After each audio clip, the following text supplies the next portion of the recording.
필립의 사연방을 찾아주신 구독자 여러분, 저는 여러분께 재밌는 이야기를 들려드리려고 들뜬 마음으로 시간을 보냈네요. 그럼 오늘의 사연을 읽어보겠습니다. 안녕하세요. 경기도 파주에 사는 40대 초반의 여자입니다. 제 사연은 외모지상주의의 시대에 살고 있는 한 여자의 이야기인데요. 멀리서 보면 희극이고 가까이서 보면 비극이라는 말이 있는데 제 삶은 멀리서나 가까이에서나 비극 그 자체였습니다. 어떤 이유로 이런 말을 하는지 궁금하시죠? 그럼 제 사연을 읊어드리겠습니다. 저는 한 집안의 딸로 태어나 못생겼다는 말을 수없이 들으며 자랐습니다. 3녀 중 막내였는데 언니들은 다들 오목조목 예쁜 얼굴을 가졌는데 저만 못생긴 얼굴로 태어났답니다. 유년 시절에는 못생겼어도 귀엽다는 말을 조금 들은 것 같은데 초등학교를 지나 중학교를 올라가자 얼굴로 인해 많은 놀림을 당했어요. 야, 불량감자! 넌 뭘 믿고 얼굴을 가리지 않고 다니는 거냐? 그러게, 아침부터 네 얼굴 보니까 오버히트가 쏠린다. 으아! 너 엎드려서 얼굴 좀 가리고 있어라. 이런 말들을 거의 매일 듣고 지내는 것은 물론이고 반 친구들 모두가 저를 따돌렸답니다. 제 옷깃을 스치기만 하면 재수없다고 욕하고 머리를 때리는 아이들이 참 많았죠. 그래서 전 자존감이 매우 낮은 채로 성인이 되었고 남들과 대화하는 게 어려울 정도로 극심한 공황장애를 앓게 되었습니다. 학창시절에 생각 없이 놀렸을 친구들이지만 저에겐 평생 씻을 수 없는 상처와 고통이 되어서 어딜 가나 그들의 비웃는 소리가 귓가에 들렸어요. 그래도 제가 잘하는 건 하나 있었으니 그건 바로 공부였습니다. 왕따를 당하며 할 수 있는 거라고는 공부 하나밖에 없어서 명문대에 들어갔고 4년 내내 장학금을 받을 정도로 열심히였어요. 그렇게 대학을 졸업해 대기업 몇 군데에 이력서를 넣자 서류는 모두 합격하게 되었답니다. 그런데 면접에서 제 얼굴이 걸림돌이 되어 가장 높은 스펙임에도 탈락하고 말았어요. 면접관들은 하나같이 제 얼굴을 쓱 쳐다보고는 다른 예쁜 면접자들에게 시선을 돌렸네요. 실력은 갖췄는데 죄다 낙방되는 결과를 얻으며 성형수술에 대한 고민에 빠졌습니다. 남들처럼 강남 미인이 되려고 성형외과를 찾아가 견적을 받아보았는데 제가 상상도 할 수 없는 금액을 부르더라고요. 그래서 성형은 나중에 돈을 많이 벌고서나 해야겠다고 잠시 미루게 되었고 계속해서 회사에 이력서를 넣었답니다. 그러다 운명적인 회사를 만나게 되었는데 그곳은 외국계 기업이어서 외국인이 면접을 보았어요. 저는 능숙한 영어 실력으로 재량을 마음껏 펼쳤고 합격이라는 축복을 받게 되었답니다. 저는 출근하면서 외국인들이 많은 부서에 들어가 일하기를 소망했어요. 한국 사람들은 무조건 제 얼굴로 시비를 걸게 뻔했으니까요. 그런데 회사에 들어가 번역 통역팀으로 자리를 받고 사무실을 들어섰는데 한국인 남자로 득실되는 곳이었습니다. 그 순간 과거 학창시절에 저를 놀려댔던 남자애들이 떠오르며 식은땀이 나더군요. 당장이라도 발걸음을 돌려 집으로 도망치고 싶었습니다.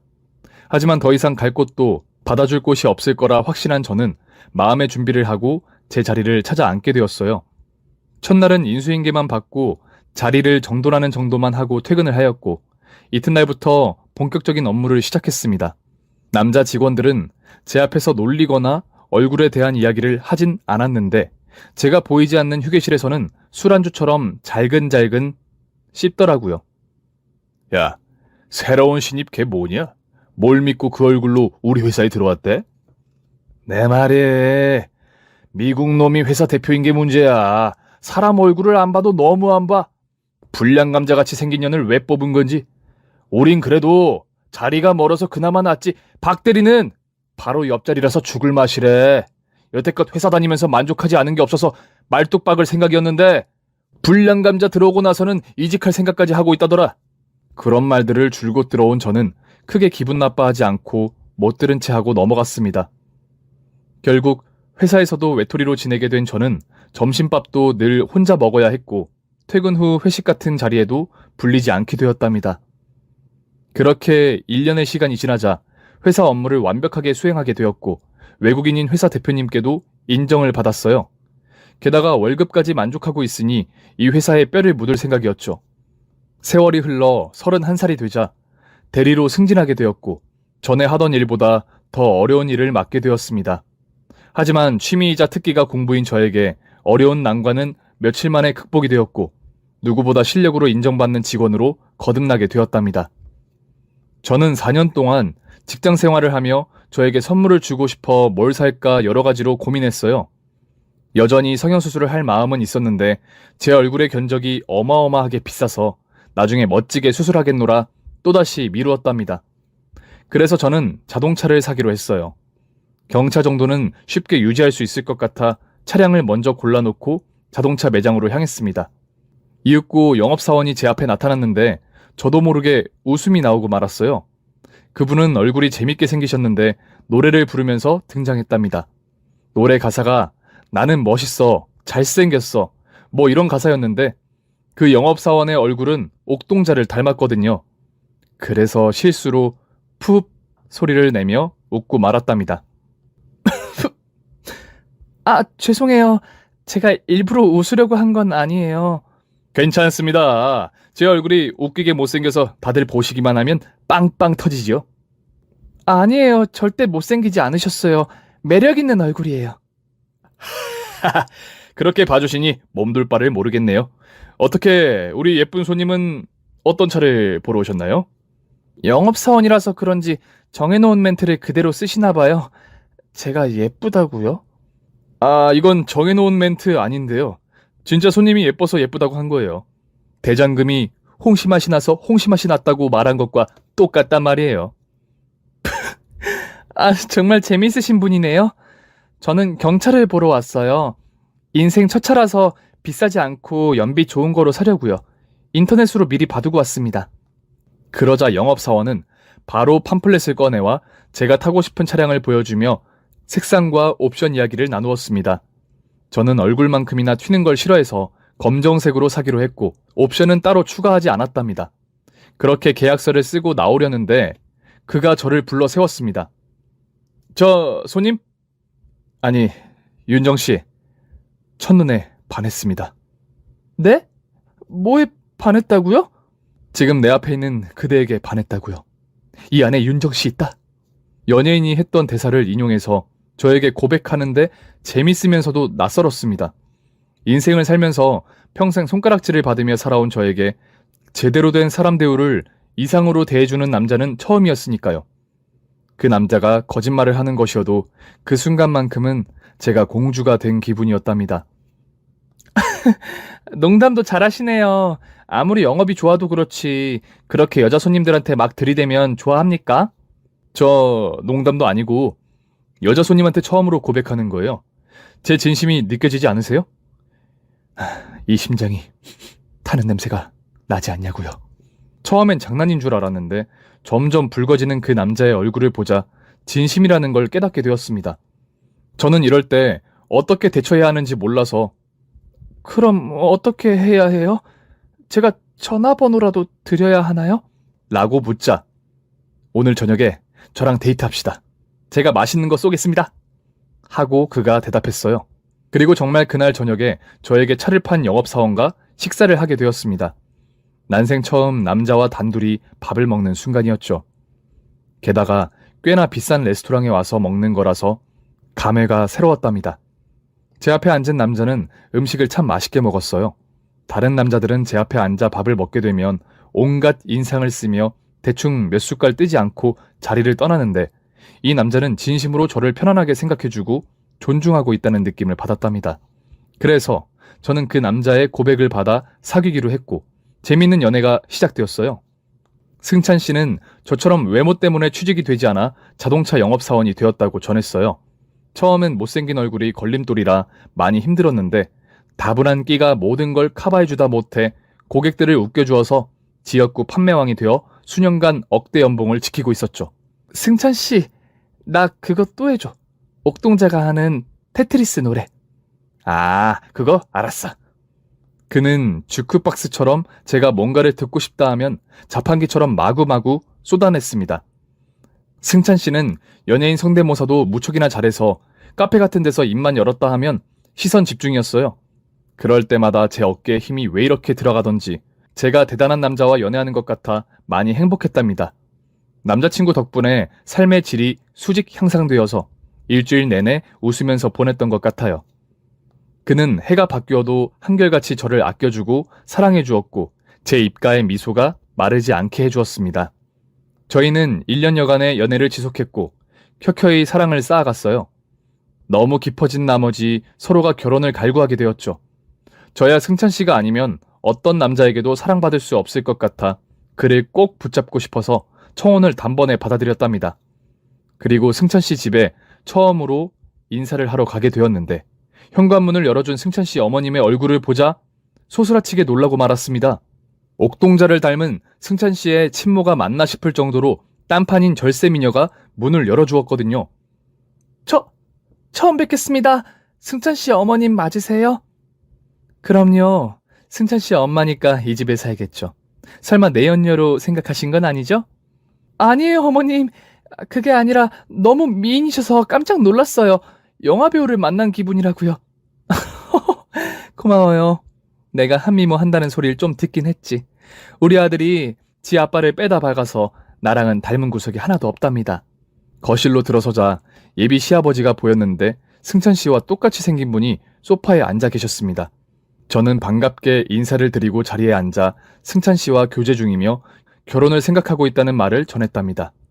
그러자 예비 시부모님은 저를 굉장히 흡족해 하시는 표정을 지으시며 허락의 말씀을 해주셨어요. 어머, 예쁜 아가씨가 우리 아들과 결혼을 하게 되다니. 승찬이 너 봉 잡은 것 같다? 그러게 말이야. 우리 아들처럼 인상이 참 고와. 이제 보니 승찬이랑 윤정씨랑 많이 닮은 것 같아. 부부는 닮은 사람끼리 만나야 잘 산다던데 두 사람은 아주 행복하게 잘 살겠어. 그렇게 칭찬인지 모를 말을 들으며 결혼 승낙을 받게 되었고 친정 부모님 역시 승찬 씨를 보시고 매우 마음에 들어 하셨습니다. 그래서 저희는 곧장 상견례 날짜를 잡게 되었고 꿈에 그리던 결혼식을 계획하며 행복한 날들을 보냈답니다. 학수고대하던 상견례가 다가오자 저희 부모님은 드디어 제가 시집을 간다며 감탄과 서운함을 섞은 말씀을 많이 하셨어요. 당신들 입으로 말하진 않았지만 제가 이렇게 일찍 결혼하게 될 거라고는 예상하지 못하신 것 같았습니다. 그도 그럴 것이 평생 남자 근처에 가보지도 않은 제가 대뜸 만나는 남자가 있다고 한 것도 모자라 결혼할 남자가 있다니 많이 놀라신 것 같았죠. 이윽고 양가 부모님과 저와 승찬 씨가 마주 앉아 인사를 나누게 되었고 결혼에 관한 대화가 오갔습니다. 양가 부모님은 허례허식 없이 심플하게 결혼하길 바란다는 말씀을 나누시며 서로에게 무언가를 바라지 않으셨어요. 시어머니는 저를 두고 감사하다는 말을 연신하셨답니다. 사돈께서 예쁘게 키운 아이를 저희에게 보내주셔서 감사합니다. 이렇게 눈에 넣어도 안 아픈 딸을 시집 보내니 얼마나 가슴이 아프겠어요. 네? 저희 딸이 예쁘다고요? 물론 저희 눈에는 너무 예쁘지만 평생 그런 소리를 들어보지 못했습니다. 사돈께서 딸아이를 잘 봐주셔서 감사할 따름입니다. 왜요? 윤정이는 누가 봐도 미인인데요. 이목구비가 또렷하지 않을 뿐이지 하나하나 뜯어보면 얼마나 예쁜데요. 저는 시어머니의 말씀을 듣자 기분이 몹시나 좋아졌습니다. 한평생 못생겼다는 말을 귀에 달고 살았는데 이렇게 사람 대우를 해주는 분들의 며느리가 된다는 것이 행복했죠. 저에 대한 칭찬이 끝나자 친정 부모님이 승찬 씨의 매력에 대해 이야기를 했습니다. 승찬이야말로 정말 멋지고 매력이 넘치는 아이죠. 이런 아드님을 둔 기분이 어떠실지 가늠조차 되지 않아요. 엄마의 말씀이 끝나자마자 시아버지가 빙그레 웃으며 대답하셨습니다. 승찬이 이놈이 저를 닮아 인물이 훤칠하죠. 그리고 이 녀석이 가지고 있는 끼가 모두 저한테 물려받은 겁니다. 승찬이가 당신을 닮았다고? 얘는 누가 봐도 날 닮았어. 완벽한 얼굴과 몸매를 보란 말이야. 그럼 우리 두 사람을 반반씩 닮았다고 하자. 에? 사돈, 제 자랑이지만 젊었을 때 여자들이 제 앞에 줄을 섰습니다. 제발 한 번만 만나달라고 하면서 말이죠. 그 많고 많은 여자를 고르고 골라 지금의 아내를 만나게 된 거죠. 무슨 소리야? 그럼 내가 당신 앞에 줄을 섰다는 거야? 날 졸졸 따라다닌 게 누군데?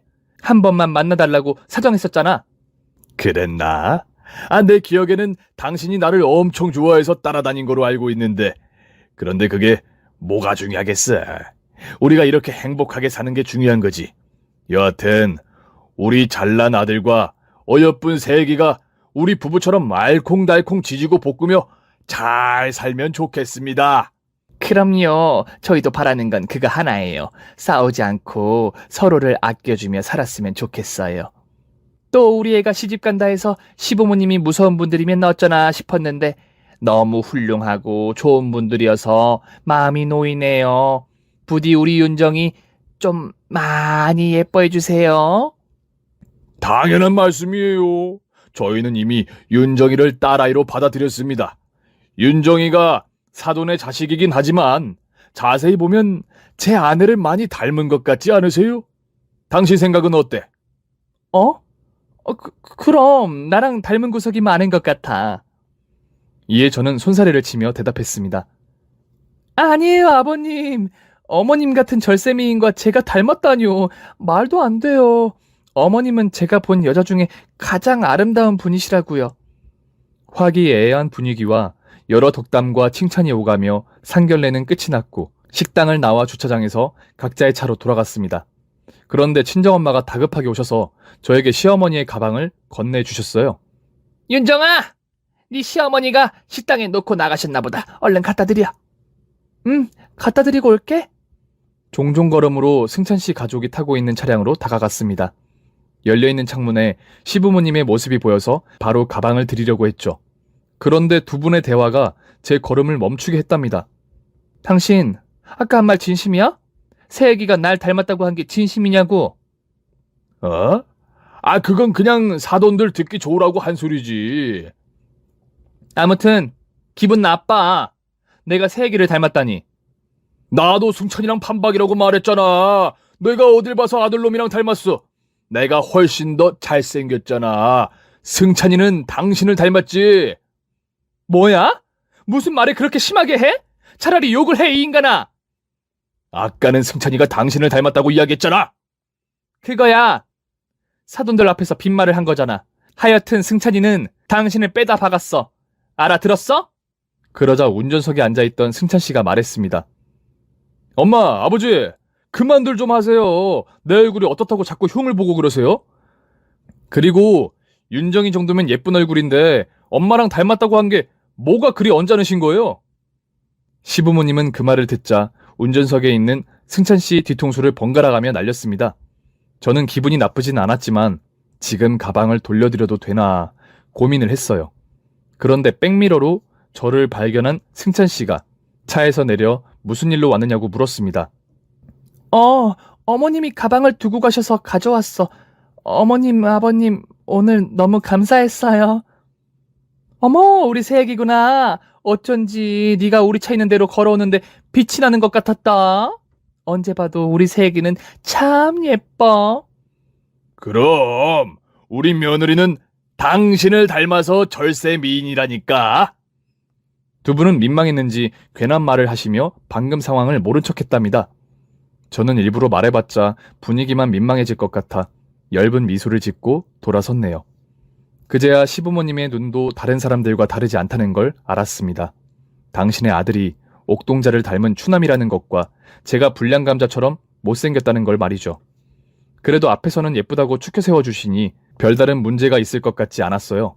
저희는 무사히 결혼식을 올리고 멋진 신혼집을 차려서 부부의 삶을 시작했답니다.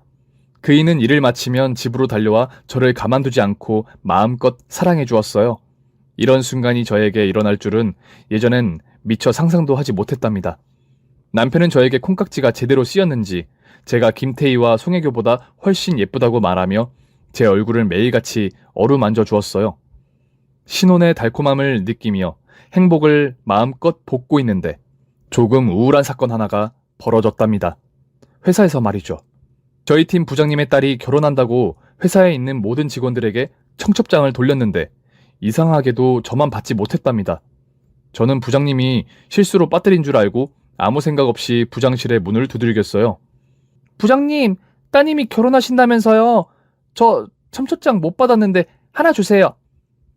그러자 부장님은 몰래 빵이라도 훔쳐먹다 걸린 표정으로 저를 보더니 청첩장 못 받았지? 아쉽게도 다 떨어졌네. 그리고 윤정 씨는 내 딸 결혼식에 오지 않아도 돼. 라고 말하는 겁니다. 네? 왜요? 다른 직원들은 모두 오라고 하셨으면서 저는 오지 말라는 건가요? 그게 윤정 씨, 내가 청첩장을 주지 않았으면 대충 눈치를 채야 하는 거 아닌가? 내가 실수로 자네한테만 청첩장을 빼먹었겠어? 그럼 일부러 안 주셨다는 말씀이세요? 왜요? 이거 참 하나하나 설명해줘야 하나. 그리곤 목을 풀더니 말을 이었습니다. 윤정 씨는 오지 마. 아무래도 결혼식장의 하객들 얼굴이 보통 수준 이상이었으면 좋겠네. 자네처럼 못생긴 여자가 오면 내 체면이 구겨질 테니 오지 않았으면 좋겠다고. 이렇게까지 대놓고 말해야 알아듣겠나? 네?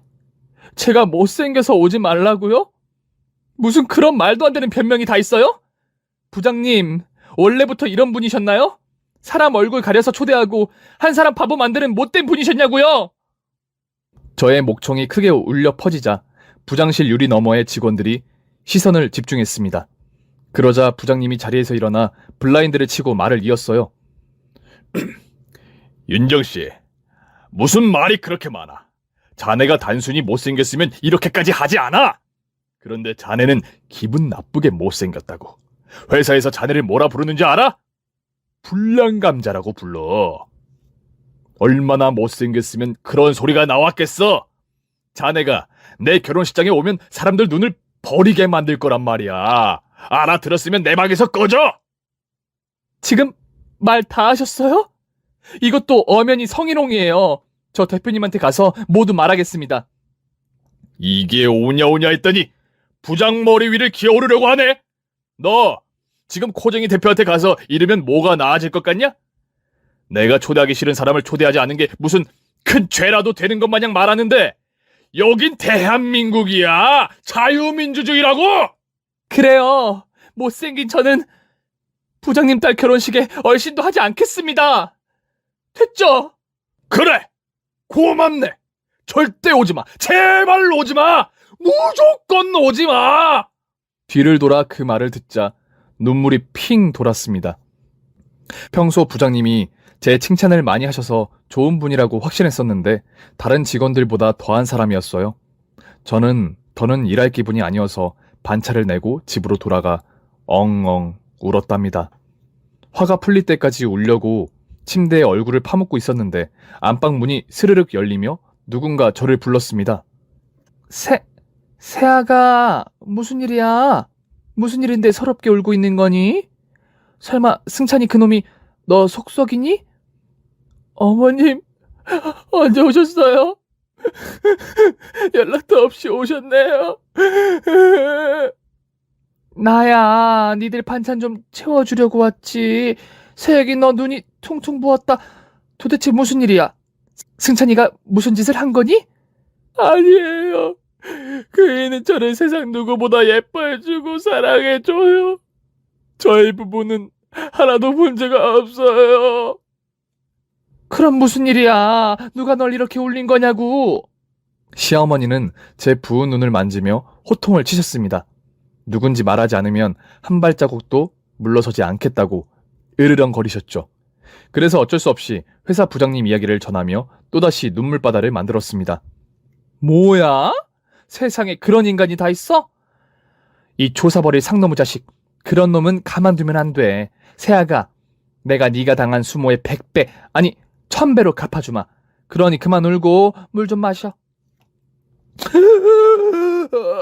어머님, 제가 그렇게 못생겼나요? 지난번에 아버님이랑 차 안에서 하시는 말 다 들었어요. 그건 내 실수였어. 너의 내면을 다 보지 못하고 겉모습만 보고 말했던 거야. 그런데 알고 보니 윤정이 너는 나보다 더 빛나는 여자야. 진짜 절세미인은 내 며느리인 너란다.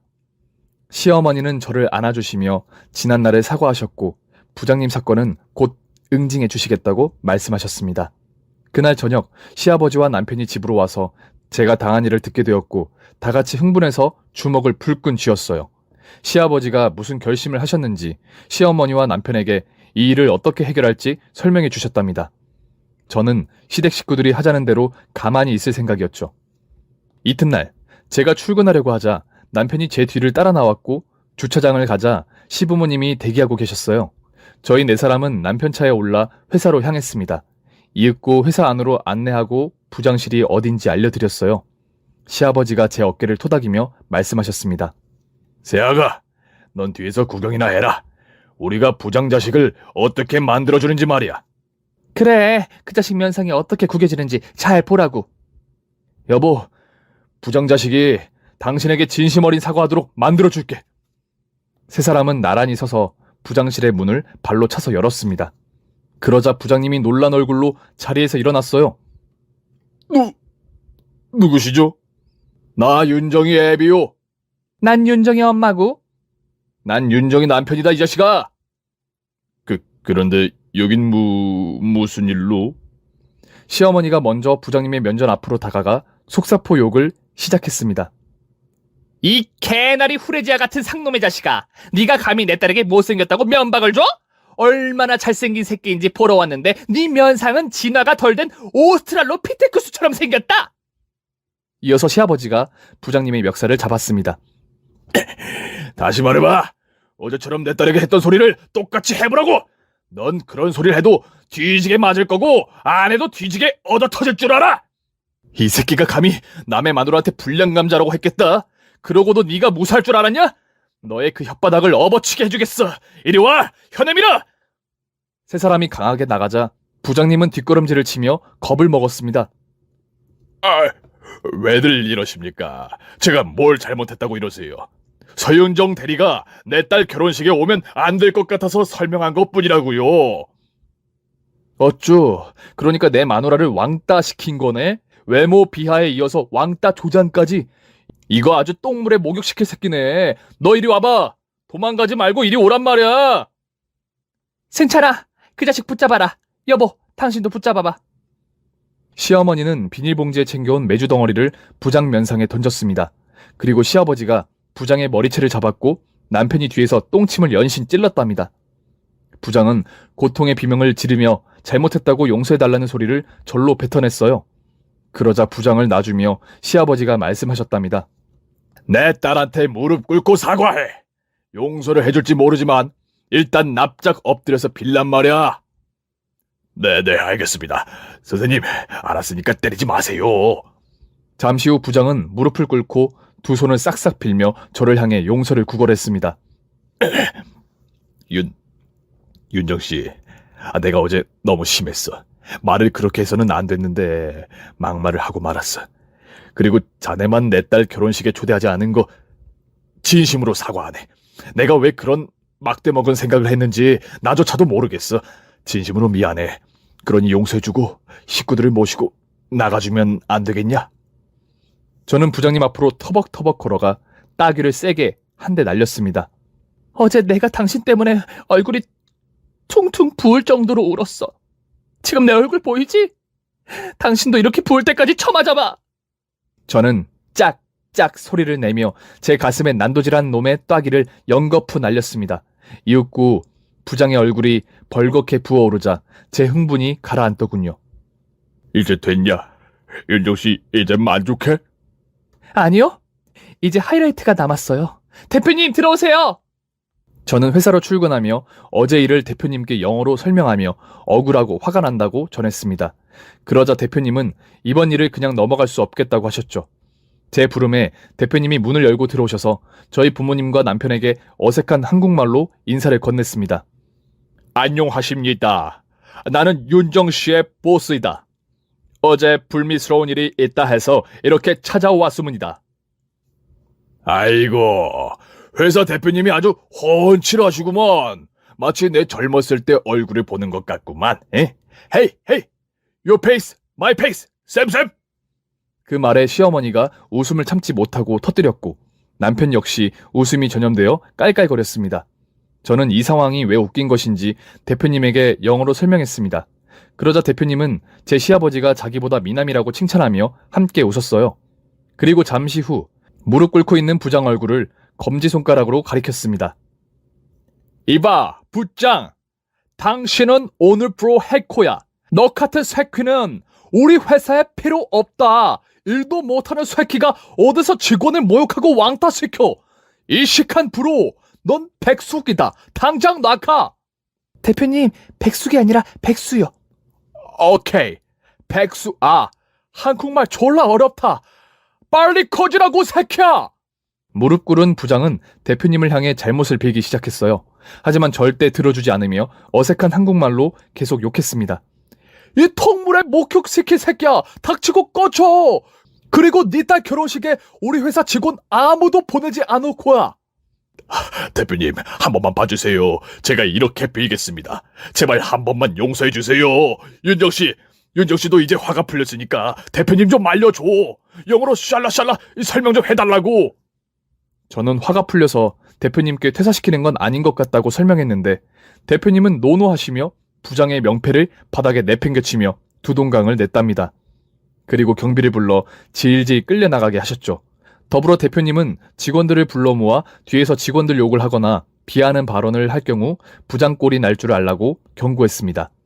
또 왕따를 시키는 주동자나 관여한 직원은 그 자리에서 해고라고 소리를 질렀죠. 저와 시댁 식구들은 화끈한 복수에 시원하게 웃음을 지었고 기분 좋게 회사에서 나왔답니다. 저는 주차장까지 배웅해드리며 식구들에게 감사하고 고맙다는 말을 아끼지 않았습니다. 어머님, 아버님, 그리고 여보, 모두 고마워요. 덕분에 제 꺾여있던 자존감이 되살아난 기분이에요. 울먹이며 말하자 시어머니가 제 눈을 어루만지며 말씀해 주셨습니다. 세아가, 넌 잘못한 거 하나도 없다. 그러니까 어깨 피고 당당하게 다녀. 네 시어머니 말이 맞다. 사람 겉모습만 보고 지랄하는 것들은 상종을 하지 말아라. 그런 인간은 실패한 인생과 다를 게 없으니까 말이야. 여보, 누가 뭐래도 내 눈에는 당신이 제일 예쁘고 아름다워. 김태희, 송혜교, 전지현을 다 합쳐도 서윤정, 당신이 최고란 말이야. 알겠어? 고마워. 아버님, 어머님도 너무 고맙습니다. 그래, 어여 들어가 일 보거라. 저 아무래도 회사로 돌아가는 건 제가 바라는 삶이 아닌 것 같아요. 저도 회사를 그만두도록 할게요. 식구들은 놀란 눈치였는데 시어머니가 고개를 끄덕이며 그래? 까짓것 그렇게 해라 그럼. 얼른 타자. 승찬아, 뭐하니? 시동 걸어라. 하고 제 손을 잡고 뒷자리에 탔답니다. 그렇게 회사를 때려치우고 무엇을 할지 고민하다가 미뤄왔던 성형수술을 생각하게 되었어요. 남편과 시부모님이 계신 앞에서 말을 꺼냈죠. 저 드릴 말씀이 있어요. 제가 성형수술을 해야 할 때가 온 것 같아요. 더는 이 얼굴로 사는 것보다 예쁜 얼굴로 살아가고 싶어요. 물론 세 분이 저를 위해 나서준 건 진심으로 감사한 일이지만 앞으로 제 인생이 바뀌지 않는다는 건 저도 알고 여러분도 잘 아실 겁니다. 그래서 예쁘게 고쳐서 새로운 인생을 살까 해요. 뭐? 당신이 고칠 데가 어디 있다고 성형 타령이야. 내가 몇 번을 말해. 이 세상에서 당신만한 미인은 어디에도 없다고. 그건 당신 눈에만 그런 거야. 그리고 당신의 콩깍지가 언제 벗겨질지 모르는데 미리 대비해야지. 나 버림받기 싫다고. 내가 당신을 버린다니. 그게 뭔 차범근이 농구선수로 데뷔하는 소리야. 난 절대 당신을 버리지 않아. 약속한다고. 시부모님 역시 저의 성형수술을 반대하셨습니다. 특히 시어머니는 제 얼굴을 빤히 보시며 이렇게 말씀하셨어요. 세아가 성형수술을 할 게 아니라 너의 얼굴을 세상에 알려보는 건 어떻겠니? 네? 제 얼굴을 세상에 알리다니요?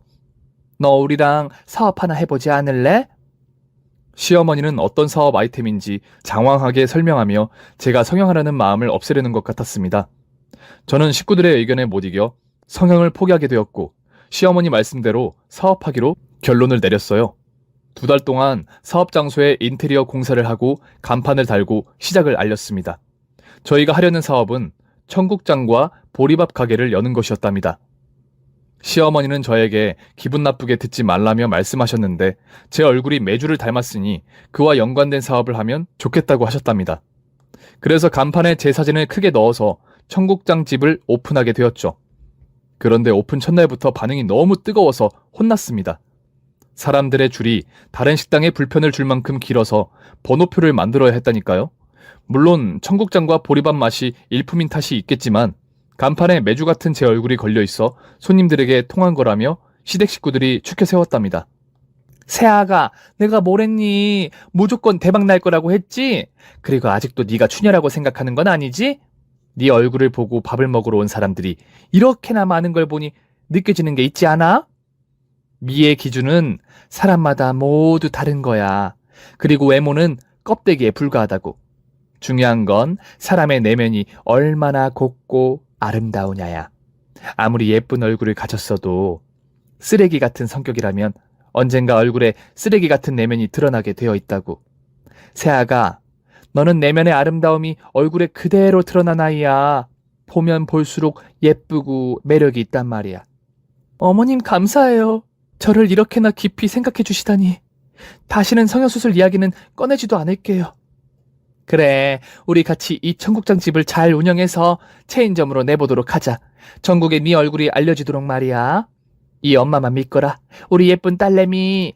저는 시어머니를 부둥켜 안고 감동의 눈물을 실컷 흘렸습니다. 한편 남편과 시아버지도 시간이 될 때마다 식당으로 와서 일을 도와주었답니다. 더 바랄 게 없을 행복한 가족이었죠. 그렇게 몇 달이 지나자 저와 남편에게 꿈에 그리던 임신 소식이 들려왔어요. 병원에 갔더니 분홍색이 어울리는 예쁜 아기가 태어날 거라고 힌트를 주어서 매우 기뻤답니다. 저는 이 소식을 양가 부모님께 바로 알려드렸고 모두 신나게 소리를 지르며 좋아해 주셨어요. 그런데 한 가지 문제가 딸을 임신한 거였습니다. 저와 남편 둘 다 못생겼기 때문에 누구를 닮아도 안 될 일이었죠. 시댁에 가서 이런 이야기를 하는데 제 눈에 시어머니가 들어왔습니다. 우리에게 희망이 있어요. 어머님의 유전자가 있잖아요. 우리 모두 어머님 닮은 딸이 나오도록 기도해요. 맞아. 우리에겐 엄마가 있었지. 절세미인 박춘자 여사. 엄마, 우리 딸이 꼭 엄마처럼 예쁘게 나오도록 해줘. 알았지? 그게 가능할까? 그럼 우리 다 같이 교회도 나가고 성당도 가고 불교도 가보자. 세상 모든 신들한테 빌어보자구. 그래서 저희 식구는 매주 교회와 성당, 절을 찾아가 기도를 올렸습니다. 유일한 절세미녀인 시어머니와 똑 닮은 딸이 태어나게 해달라고 말이죠. 그리고 이듬해 만삭인 제가 미리 산부인과에 입원해 출산 준비를 하기 시작했는데 시부모님이 제 곁을 떠나지 않고 병실에 붙어 계셨답니다. 세아가 걱정 마라. 우리 손녀는 세상 누구보다 예쁠 거야. 그럼 당연하지. 그런데 난 당신보다 며느리 닮은 손녀면 좋겠는데. 아버님, 당장 퇴퇴퇴 하세요. 그런 부정타는 말씀을 하시면 어떡해요. 알았다. 퇴. 며칠 뒤 진통이 오기 시작해서 분만실로 옮겨 유도 분만을 시작했습니다. 남편과 식구들은 분만실 안에서 두 손을 모아 계속해서 기도하고 있었죠. 제발 시어머니와 닮은 딸이 나오라고 말이죠.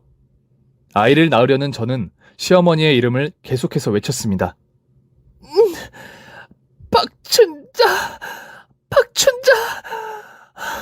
박춘자 닮은 아가야. 어서 나와라. 저는 거의 3시간의 진통을 하다가 뱃속의 딸아이를 세상 밖으로 꺼내주었습니다. 응애 우는 소리가 들렸는데 제가 너무 힘을 줘서 그런지 눈앞이 흐리더라고요. 그런데 잠시 후 시부모님과 남편의 목소리가 들려왔습니다. 성공이다. 엄마를 닮은 딸이야. 여보, 우리의 기도가 먹혔어. 제대로 먹혔다고. 그래, 세아가. 절세미녀가 나왔다. 우리 손녀 만세. 날 닮은 손녀라니 이제 여한이 없다. 난 이 세상에서 가장 행복한 여자야. 우리 손녀 만세. 우리 며느리도 만세. 정말이에요? 제 딸 예뻐요? 시댁 식구들은 이구동성으로 대답했습니다. 진짜 예뻐. 그렇게 저는 세상에서 가장 아름다운 딸을 순산하게 되었습니다. 이후 제 딸아이를 데리고 다니면 다들 의아한 눈으로 바라보았어요. 부모 얼굴과 아기 얼굴이 너무 달라서 놀라는 눈치였죠. 그런데 저희 부부는 그런 시선조차 고맙고 감사했답니다. 제 딸은 저처럼 놀림당하지 않고 왕따도 당하지 않을 테니 말이죠. 그리고 저희 식당은 오픈한 지 3년 만에 경기도에 4곳의 체인점을 내게 되었습니다. 물론 제 얼굴이 박힌 간판을 똑같이 달아서 장사를 하고 있죠. 희한하게 제 얼굴을 보고 밥을 먹으러 들어오는 손님이 있다는 게 아직도 신기합니다. 이게 다 제가 지난 과거를 힘들게 지내서 하늘이 주는 선물처럼 느껴졌어요. 비록 못생긴 저이지만 이야기를 쓰다 보니 제가 예뻐진 기분이 드네요. 아쉽게도 제 사진을 보내드리진 못하지만 여러분의 상상으로 제 얼굴을 예쁘게 빚어주시길 부탁드릴게요. 제 행복한 인생은 현재 진행 중입니다. 앞으로 좋은 일만 가득할 텐데 또 다른 사건이 생기면 또 사연을 보내드리도록 하겠습니다. 그럼 이만 줄일게요. 오늘의 사연자분, 외모 때문에 놀림을 당하고 따돌림까지 당했던 아픈 과거를 가지고 있었지만 지금은 누구보다 행복한 삶을 살게 되어 정말 다행이라는 생각이 들어요.